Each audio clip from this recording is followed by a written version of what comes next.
Des urgences en danger et des soignants à bout. On a beaucoup de collègues qui malheureusement en peuvent plus et sont en arrêt pour burn-out. Là en ce moment on est en sous-effectif tous les jours. On est en -1, -2 infirmiers. Les urgences sont asphyxiées par la pénurie de soignants. Et comme presque partout en France, à Montpellier, l'hôpital craque. On dit que les urgences c'est la médecine de guerre. Bah, c'est sûr que là c'est de l'abattage. À ce rythme-là, le but c'est de voir le plus de monde possible, au moins de temps possible, en espérant faire le moins d'erreurs possible, parce que forcément il y a des loupés. Mais moralement ça m'affecte. Anne, Odile et Jeanne, infirmières, la trentaine. Elles ont accepté de témoigner anonymement pour tirer la sonnette d'alarme. On a des personnes âgées qui attendent des fois plus de 24 heures sur des brancards, donc avec des conséquences très difficiles sur leur santé. C'est pas facile.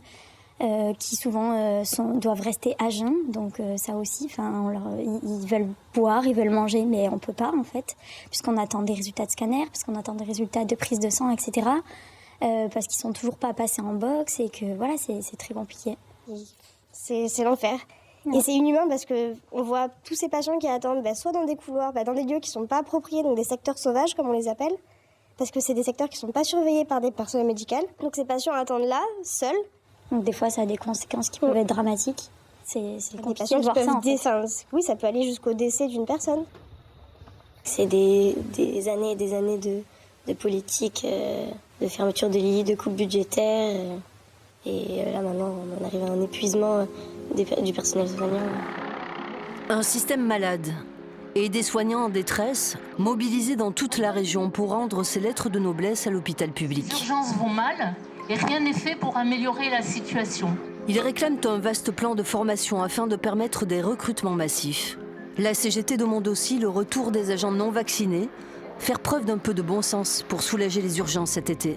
On se retrouve de nouveau dans une situation en termes d'agents qui viennent travailler, même s'ils sont positifs au Covid, par exemple, et qu'ils sont asymptomatiques, parce qu'on est tellement ric-rac en termes d'effectifs que là, on ne peut pas faire autrement, quoi.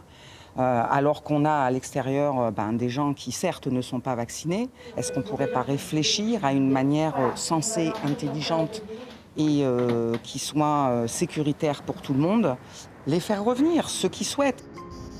Au centre de régulation des appels comme sur le terrain, on arrive, madame, merci. SAMU et pompiers travaillent main dans la main et voient la situation se dégrader. On parlait d'un saignement au coude. L'engorgement aux urgences a des répercussions en cascade. D'accord, donc à la sortie de Béziers-Ouest.